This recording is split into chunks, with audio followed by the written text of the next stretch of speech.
நம்ம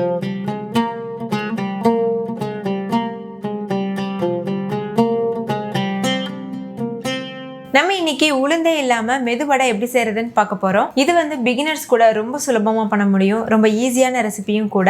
hi friends, என் பேர் Abhi. Welcome to Indian recipes Tamil.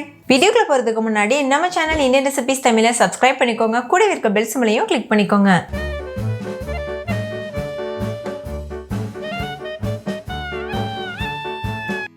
First இந்த ரெசிபி பண்ணுறதுக்கு ஒரு கடாயில் 1 கப் அளவு அரிசி மாவு சேர்த்துக்கோங்க.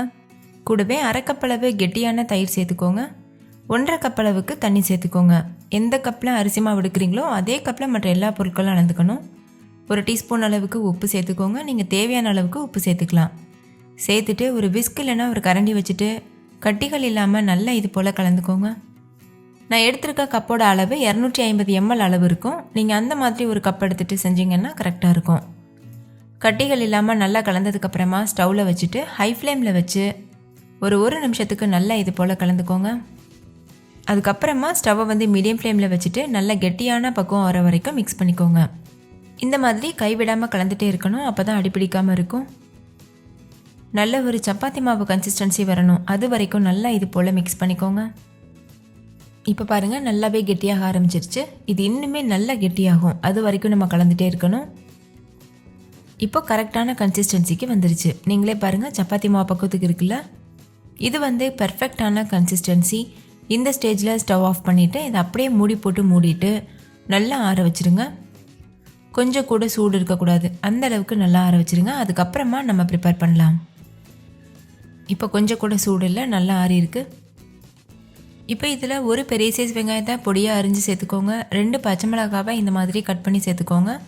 2 கொத்து கருவேப்பிலை கட் பண்ணி சேர்த்துக்கோங்க. ஒரு கைப்பிடி அளவு கொத்தமல்லி இலைகளை நல்லா பொடியாக அரிஞ்சு சேர்த்துக்கோங்க. தேவையான அளவு உப்பு, 1 டீஸ்பூன் மிளகு, கூடவே 1 டீஸ்பூன் அளவுக்கு சீரகம் சேர்த்துக்கோங்க. நீங்கள் மிளகை நுணுக்கிட்டு கூட சேர்க்கலாம். சேர்த்துட்டு இது மாதிரி நல்லா பிசைஞ்சுக்கோங்க. நம்ம சேர்த்துருக்க எல்லா பொருட்களும் அந்த அரிசி மாவோட சேர்த்து நல்லா மிக்ஸ் ஆகணும். அந்த மாதிரி பிசைஞ்சுக்கோங்க. நல்லா மிக்ஸ் பண்ணதுக்கப்புறமா கையில் கொஞ்சமாக எண்ணெய் அப்ளை பண்ணிக்கோங்க.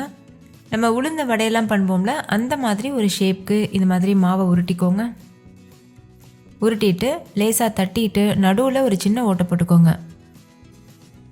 எங்கேயுமே கிராக் இல்லாத மாதிரி பார்த்துக்கோங்க. அவ்வளோதான். இப்போ வடை வந்து பொரிக்கிறதுக்கு தயாராக இருக்குது. இதே போல் மீத இருக்க எல்லா மாவுலையும் பண்ணிவிட்டு நம்ம வடையை பொரிச்சு எடுத்துடலாம். இப்போ ஒரு கடாயில் எண்ணெயை நல்லா சூடுபடுத்திக்கோங்க. எண்ணெய் நல்லா சூடானதுக்கப்புறமா ஸ்டவ்வை மீடியம் ஃப்ளேமில் வச்சுட்டு இந்த மாதிரி நம்ம செஞ்சு வச்சுருக்க வடைகளை உள்ளே சேர்த்துருங்க.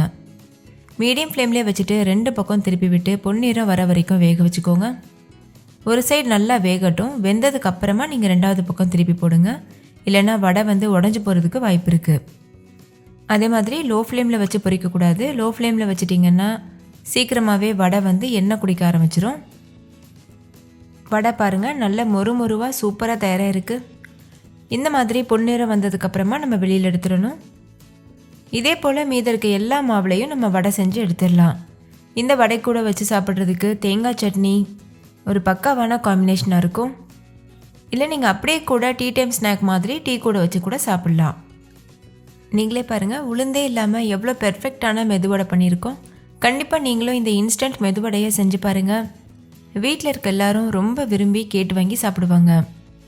இதே போல் ப்ராப்பரான மெதுவடை ரெசிபியும் நம்ம சேனலில் இருக்குது. அதோட லிங்க் வந்து டிஸ்கிரிப்ஷனில் இருக்குது, வேணுன்னா செக் பண்ணி பாருங்கள். ஓகே ஃப்ரெண்ட்ஸ், இந்த வடை ரெசிபி உங்க எல்லாருக்கும் ரொம்ப பிடிச்சிருந்தா லைக் பண்ணுங்கள். உங்கள் ஃப்ரெண்ட்ஸ் கூடயும் ஷேர் பண்ணுங்கள். நீங்களும் வீட்டில் செஞ்சு பார்த்துட்டு டேஸ்ட் எப்படி இருந்ததுன்னு கமெண்ட்டில் சொல்லுங்கள். தேங்க்யூ, பாய்.